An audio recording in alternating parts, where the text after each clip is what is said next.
This is Lake Powell country.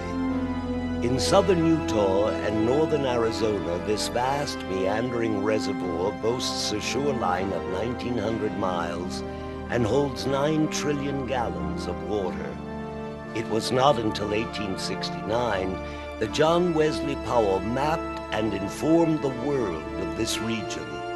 It is for him the lake is named.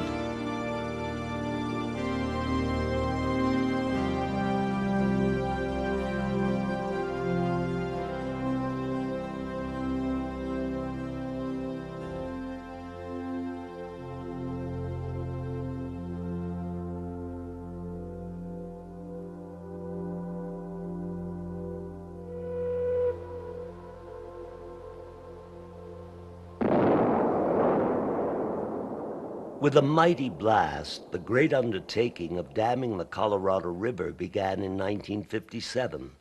First, steel workers built the Glen Canyon Bridge. 2 years later, construction began on Glen Canyon Dam. Workers slaved around the clock for 3 grueling years, mixing and pouring enough concrete to create a 4-lane highway stretching from Phoenix to Chicago. In 1963, the last empty bucket was celebrated.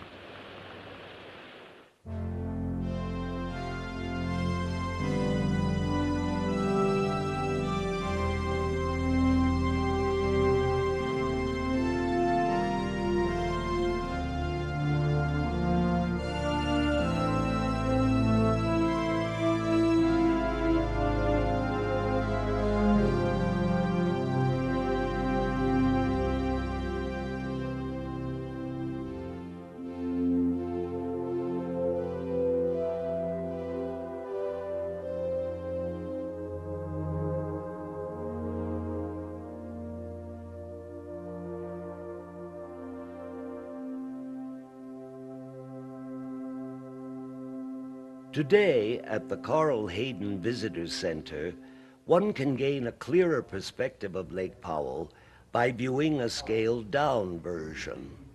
A self-guided tour begins with a brightly lit tunnel which leads to the dam's crest, a broad concave structure, 25 feet wide, more than 1,500 feet from cliff to cliff.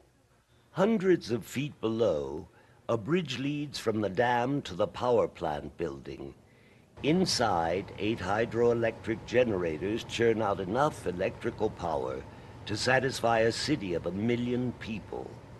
The current jumps to conductors, then on to transmission lines carried by great leaning towers, and is then distributed to light up the west. On the downstream side of the dam, clear water swirls where was once the muddy Colorado. As we explore Lake Powell, our guide, historian, and mapmaker is Stan Jones. I was interested in what kind of a lake would evolve out of the construction of Glen Canyon Dam, and tried to envision a lake. I thought, how could you lose? It's going to be magnificent. Every time I go out on the lake, I find something new. Every time, without question, I come home and I say, you know, I never noticed that before, or wasn't it nice to go into that canyon and see what I missed the last time I was in there? There's always something new, always.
Exploring Lake Powell is a project that could last a lifetime.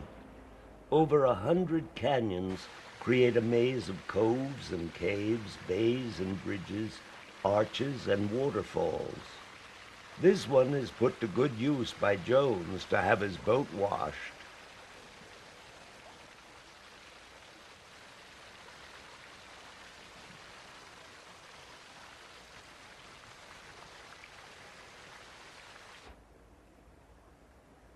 The many wonders of the lake can be overwhelming. First-time adventurers are advised to take along a good map. The seemingly endless canyons are irresistible to die-hard explorers. You can't help but wonder what spectacular sight awaits behind the next color-drenched wall. But be warned, as the channels invite the visitor deeper and deeper along winding cliffs, the waterways shrink into tiny passages, and even the best navigators sometimes find themselves in a tight squeeze.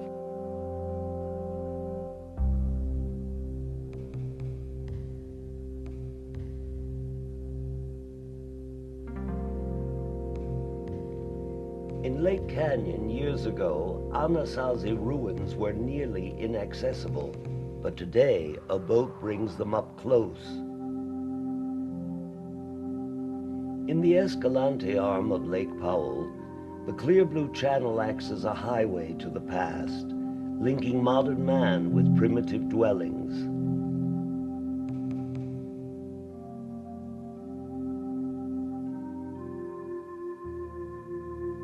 As we follow Stan Jones up the cliffs, we are reminded that a large number of Anasazi Indians inhabited these canyons. In 800 AD, they found food, water, and protection here. What happened to these people, nobody knows.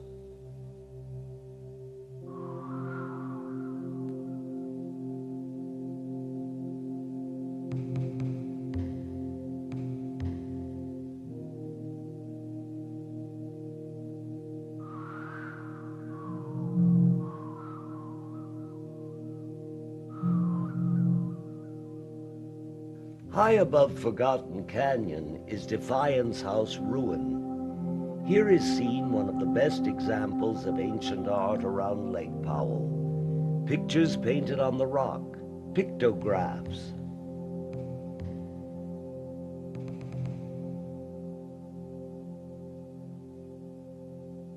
There are specific things in the canyons here that I go in to see periodically. I don't claim to have already seen them all because, like I say, every time I go someplace I see something new. But I know all the canyons here, and some of the things in them are my friends, and I go back to visit them periodically like you go to visit any of your friends. A ruin or a cave or a beautiful alcove or a running stream or a waterfall. These are the things that are in the canyons here, and I love to go in and see them.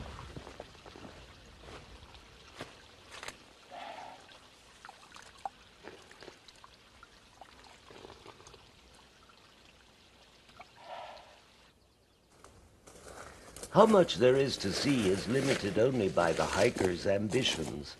Short hikes near the shore uncover clear water streams amidst high desert vegetation, valleys eroded by time, and peaks rising hundreds of feet.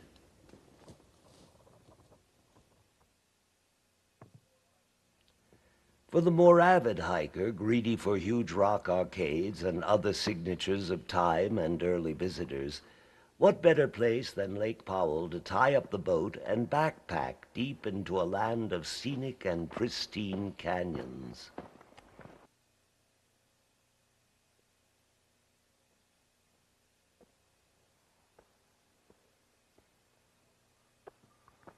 By leaving the sandy beaches and climbing upward, the hiker is rewarded by a grandeur that can't be observed from a boat. With every step, the hiker runs the risk of rediscovering history. What's left of this Hogan fights the sometimes brutal weather to keep the story of its inhabitants alive. Patiently, the ruin seems to wait to capture the interest of those who happen to stumble upon it. To me, anything that has natural beauty or is pristine or quiet and peaceful is rewarding. So just walking into a pristine area, whether there's an Indian ruin there or not, or whether there's anything truly spectacular or not, I can feel that I've been rewarded by virtue of having the privilege of being in that quiet, peaceful place. To me, that's what life is all about. It's not uncommon to find Moki steps, footholds dug out of the stone by rock climbers hundreds of years ago. Time and the elements have worn the Moki steps to shallow indentations and can be dangerous to those who dare use them today. Jones plays it safe by knowing when to quit. That's about enough. Lake Powell country bears a treasure of historical markers. This wedge-shaped formation was blasted open by pioneers and is of significant importance to Mormon history. Known as Hole in the Rock, this mile-long ravine served as a descending passage suitable for driving ox-drawn wagons down to the Colorado River. In the 1880s, this heroic group from Utah left their mark upon the land on their way to settling a new territory across the river and Glen Canyon. Not a life was lost on the treacherous trip, and today, as Jones retraces the Mormon Trail in Cottonwood Canyon, wagon wheel tracks can be seen embedded in the shore of what was once the Colorado, tracks from 81 Mormon wagons.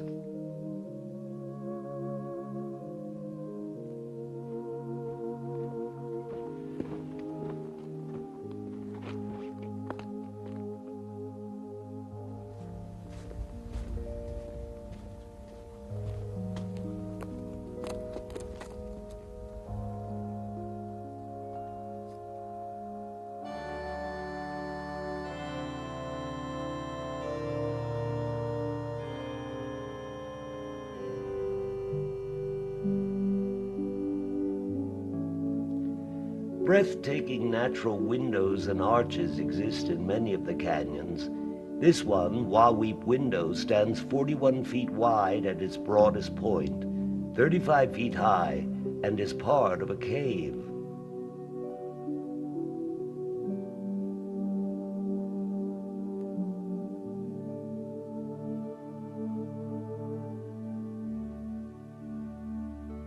Another surprising formation is Jack's Arch, as if it were sliced out of the rock with a knife. The arch points like a steeple to the sky.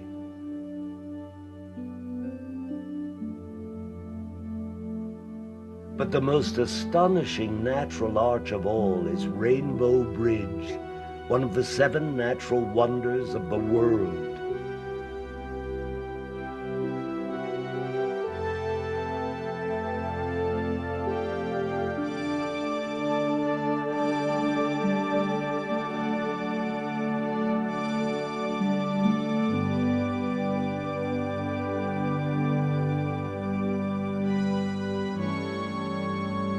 This magnificent arch, impossible to fully capture on film or with words, is 275 feet wide and rises 290 feet. For years it had stayed hidden like a buried treasure, a well-kept secret until the early 1900s.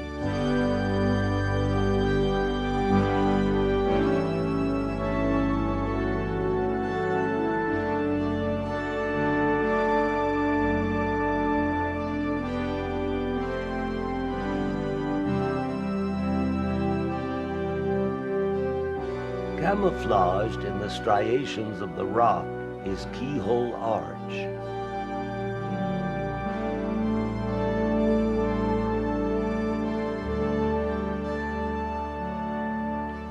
And this, the second largest arch on the lake, is Stevens Arch.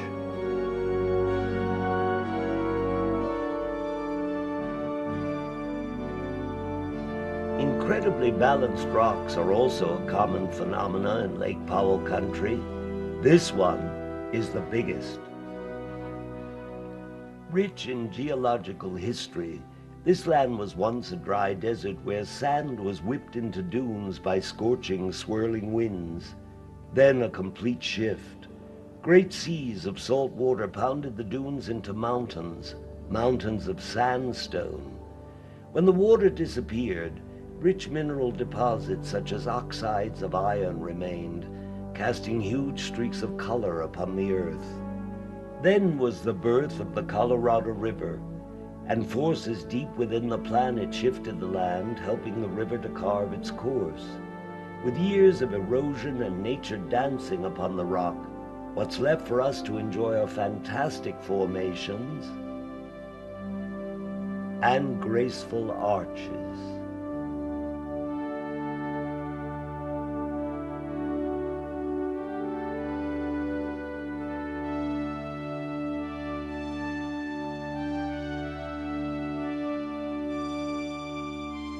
During that time of change, huge mounds of molten rock oozed to the Earth's surface, forming these landmarks: the Henry Mountains to the north and Navajo Mountain to the south.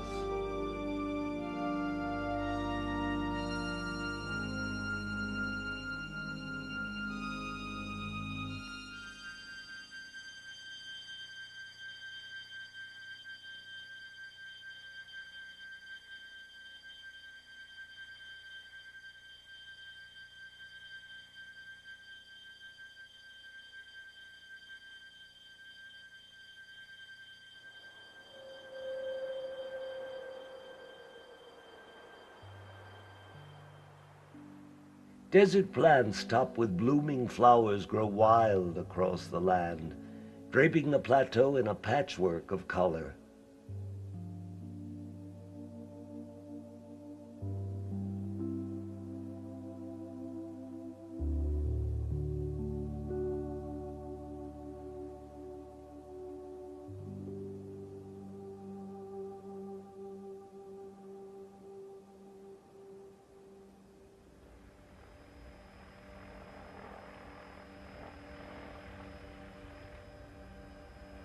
Marinas dot the shores. Dangling Rope Marina is accessible only by boat, located 41 miles up from Glen Canyon Dam. Hall's Crossing Marina is a natural harbor further up the lake. It sits in the mouth of Bullfrog Bay. On the north side of the bay is Bullfrog Marina, 97 miles north of the dam.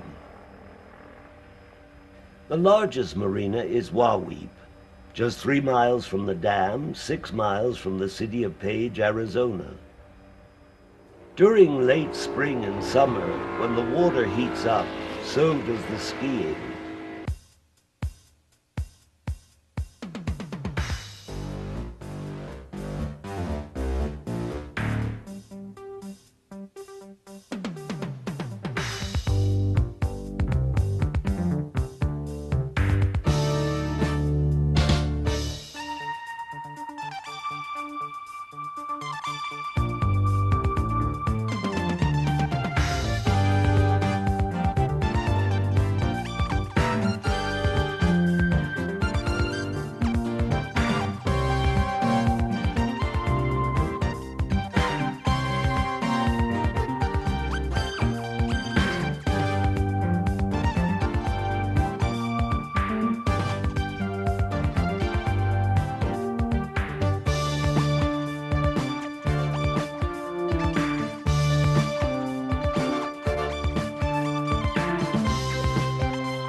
Not all sports here are this vigorous.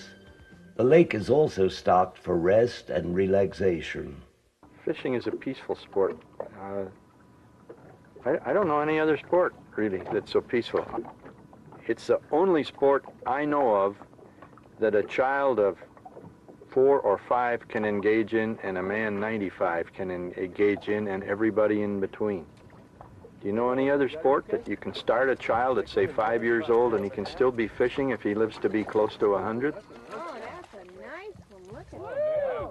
Catch of the day. All right. He's pretty. Lake Powell has some of the best fishing in the West. Since its beginnings, millions of fish were brought here, 13 kinds of game fish.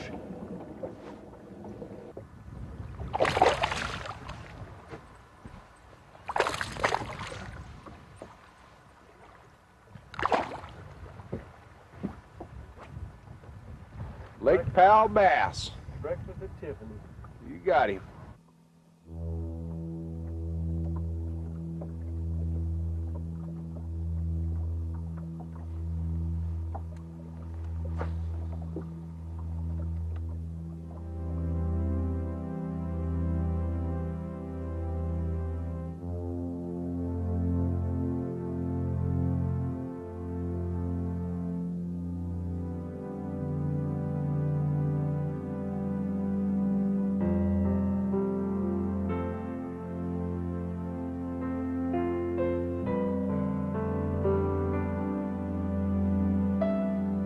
Man has always known the importance of waterways for transportation and exploration.